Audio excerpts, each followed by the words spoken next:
পর্যটক সেজে মালদ্বীপে ঢুকছে বাংলাদেশি শ্রমিক, বিপাকে বৈধ বাংলাদেশি প্রবাসীরা। ভিসা জালিয়াতি করে ট্যুরিস্ট হিসেবে প্রবেশ করে অবৈধভাবে কাজে যোগ দিচ্ছেন অসংখ্য বাংলাদেশি। ফলে মালদ্বীপে চলছে ছদ্ম অভিবাসন খেলা। শুরু হতে পারে গ্রেফতার অভিযান, আর এটাই আতঙ্কে বৈধ বাংলাদেশি প্রবাসীরা। শাহিন খলিল কাউসারের পাঠানো প্রতিবেদনে দেখুন বিস্তারিত।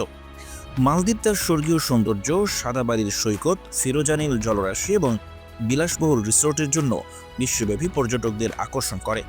এই দ্বীপ দেশটি শুধুমাত্র হানিমুন গন্তব্য নয়, বরং বাংলাদেশের মতো উন্নয়নশীল দেশগুলোর নাগরিকদের জন্য একটি স্বপ্নের স্থান হয়ে উঠেছে। বাংলাদেশ থেকে প্রতি বছর হাজার হাজার পর্যটক মালদ্বীপে ভ্রমণ করেন। তবে সাম্প্রতিক সময় দেখা যাচ্ছে অনেকেই পর্যটক ভিসা নিয়ে মালদ্বীপে গিয়ে অবৈধভাবে অবস্থান করছেন এবং স্থানীয় নানা প্রতিষ্ঠানে অবৈধভাবে কাজে যুক্ত হচ্ছেন। এই প্রবণতা মালদ্বীপ সরকারের দৃষ্টি আকর্ষণ করেছে এবং তারা অভিবাসন নীতিমালা কঠোর করার চিন্তা করছে। মালদ্বীপের অভিবাসন মন্ত্রণালয় ও স্থানীয় সংবাদ মাধ্যমের বরাত দিয়ে জানা যায়, এমন অবৈধ অবস্থানের সংখ্যা দিন দিন বেড়েই চলেছে। আমি তো যে পরিমাণ পর্যটক দেখেছি, ছোট একটি দেশ, একদম শৃঙ্খলা। দেখা যায় এখানে মালের মধ্যে যেটা দেখলাম, আমরা এখনো কোনো পুলিশ দেখিনি। মালদ্বীপের অভিবাসন বিভাগ সূত্রে জানা গেছে, পর্যটক ভিসায় আগত অনেকেই নির্ধারিত সময়ের পরেও দেশে ফেরত যাচ্ছেন না।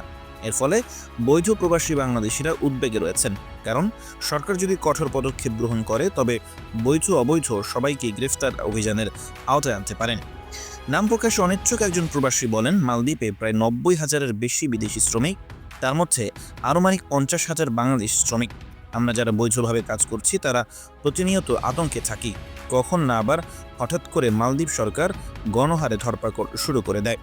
আমাদের দেশ থেকে কিছু বাংলাদেশি যারা এই ট্যুরিস্ট ভিসা নিয়ে মালদ্বীপে প্রবেশ করে কাজ করার জন্য, সেক্ষেত্রে মালদ্বীপ ইমিগ্রেশন গত কয়েক মাসে অনেক প্রবাসীকে ফেরত পাঠিয়েছেন এবং এই বার্তাটা সবসময় আমাদের বাংলাদেশ হাই কমিশনার থেকে দিয়ে রাখে যে আপনারা অবৈধভাবে কেউ এই দেশে আসবেন না, ট্যুরিস্ট ভিসা আসে কোনো কাজ করতে পারবেন না, ওইরকম কোনো সুযোগ এই দেশে নাই।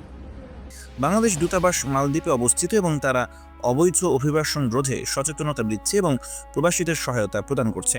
তবে দূতাবাসের এক কর্মকর্তা জানান, আমরা প্রবাসীদের নিয়মিতভাবে সচেতন করছি, কিন্তু অনেকেই আমাদের পরামর্শ মানছেন না। মালদ্বীপ সরকার ইতিমধ্যে অবৈধ অভিবাসীদের বিরুদ্ধে অভিযান শুরু করেছে। তারা অবৈধভাবে অবস্থানরতদের চিহ্নিত করে দেশে ফেরত পাঠানোর প্রক্রিয়া শুরু করেছে। এই পরিস্থিতিতেও বৈধ প্রবাসীরা আতঙ্কিত, কারণ তারা মনে করছেন যে সরকার যদি গণহারে অভিযান চালায় তবে তারাও ক্ষতিগ্রস্ত হতে পারেন।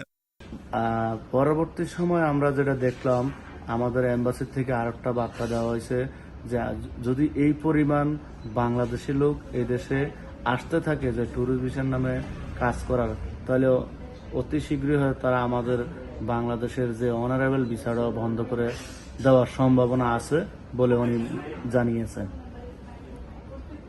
অভিবাসন বিশেষজ্ঞরা মনে করেন, এভাবে চলতে থাকলে মালদ্বীপ সরকার এক সময় সমস্ত বাংলাদেশিদের ভিসা প্রক্রিয়ায় বন্ধ করে দিতে পারে, অথবা হঠাৎ করেই বড় পরিসরে অভিযান চালিয়ে বৈধ অবৈধ সবাইকে ফেরত পাঠানোর মতো কঠোর সিদ্ধান্ত নিতে পারে। এই সমস্যা সমাধানে বাংলাদেশ সরকারের উচিত মালদ্বীপ সরকারের সাথে সমন্বয় করে একটি কার্যকরী নীতিমালা প্রণয়ন করা। এছাড়া দেশের অভ্যন্তরে সচেতনতা বৃদ্ধি এবং অবৈধ অভিবাসনের ক্ষতিকর দিকগুলো সম্পর্কে জনগণকে অবহিত করা জরুরি। এদেশে যারাই আসবেন অবশ্যই বৈধভাবে আসার জন্য চেষ্টা করবেন। যেভাবে হোক বৈধ কাগজপত্রের মাধ্যমে অবশ্যই দেশে আসার জন্য চেষ্টা করবেন। মানে একটা কোম্পানি ধরে আসবেন যেন আপনাদের সঠিক কাজ দেয়, এরকম ভাবে আপনারা আসবেন। এজন্য আমি মনে করি আমাদের সকল প্রবাসীদেরকে জন্য খুব একটা উপকার হবে। এই কাজটা করলে ম্যাচিং উইথড্র করে আমরা কাজ করতে পারবো, অন্য জায়গায় আমরা চেঞ্জ হতে পারবো। সেই প্রবাসীদেরকে আমি বলতে চাচ্ছি যে আপনারা এই সুযোগটা কাজে লাগান, আমাদের জন্য ভালো হবে এবং কি এই দেশের জন্য ভালো হবে। এজন্য আমরা আপনারা যদি এই কাজটি করেন, আমরা যদি অবৈধ প্রবাসী না থাকি, তাহলে আমাদের নেক্সট যে আমাদের শ্রম বাজার খুলে দেওয়ার সম্ভাবনা সবচেয়ে বেশি। মালদ্বীপের সৌন্দর্য উপভোগ করতে গিয়ে যদি আমরা দেশের সুনাম ক্ষুণ্ণ করি তবে ভবিষ্যতে আমাদের জন্য দরজা বন্ধ হয়ে যেতে পারে। তাই সময় এসেছে সচেতন হওয়ার এবং বৈধ পথে বিদেশ ভ্রমণ ও কর্মসংস্থানের দিকে মনোযোগ দেওয়ার। এখন সময় সচেতন হবার, বৈধভাবে বিদেশ যাওয়ার পদ্ধতি জানুন, মানুন, অন্যথায় এই স্বর্গীয় দ্বীপই একদিন নিষিদ্ধ দ্বীপ হয়ে উঠতে পারে লাখো বাংলাদেশির জন্য। তবে একটা বিষয় যে বেশ কিছুদিন ধরে বাংলাদেশিদের জন্য মালদ্বীপের ভিসা বন্ধ ছিল এবং এই বছরের মার্চের দিকে সেই ভিসাটা ওপেন হয়েছে। ওপেন হওয়ার পরে আবার কিন্তু বন্ধ হয়ে গেছে। সো এখনই আপনি যখন আসবেন আমার কাছে যোগাযোগ করবেন, আগে কনফার্ম হবেন যে ভিসা ওপেন আছে কিনা। অনেক ধরনের প্রলোভন দিবে যে ভিসা খুলেছে, আমি পাঠিয়ে দিয়েছি, ব্যাপারটা সেরকম না। আপনি একটা কোম্পানি যখন আপনাকে ভিসা দিবে সে তার সাথে আপনি কমিউনিকেট করবেন, ইমেলে কমিউনিকেট করবেন, করে তারপরে আসবেন। এবং এখানে আসার ক্ষেত্রে অবশ্যই আপনি ইংলিশটা বা যতটুকু পারেন ইংলিশটা মিনিমাম বোঝার জন্য ইংলিশটা একটু শিখে আসবেন এবং এখানে আসার পরে যে স্থানীয় ল্যাঙ্গুয়েজটা আছে দিভেই ভাষাটা সেটা শেখার ব্যাপারে চেষ্টা করবেন। কারণ একটা বিদেশে কিন্তু লোকাল ল্যাঙ্গুয়েজটা জানতে পারলে আপনার গ্রহণযোগ্যতা অনেক বেড়ে যাবে। সেই সাথে অবশ্যই শুধু যে কোনো একটা বিষয়ে আপনি কারিগরি জ্ঞান নিয়ে আসবেন, যেটা আমাদের বিদেশের খুবই দরকার আছে। শুধু শুধু তো আমাদেরকে চাকরি দেবে না, আমি একটা স্পেশালিস্ট হতে হবে। আমি কনস্ট্রাকশনে কাজ করি, আমি সার্ভিস সেক্টরে কাজ করি, হোটেল রেস্টুরেন্টে কাজ করি, শেফের কাজ করি। তো এই জিনিসগুলো আপনারা আমাদের কারিগরি শিখে তারপরে যে কোনো উদ্দেশ্যে আসার জন্য সবচেয়ে প্রকৃষ্ট উপায়।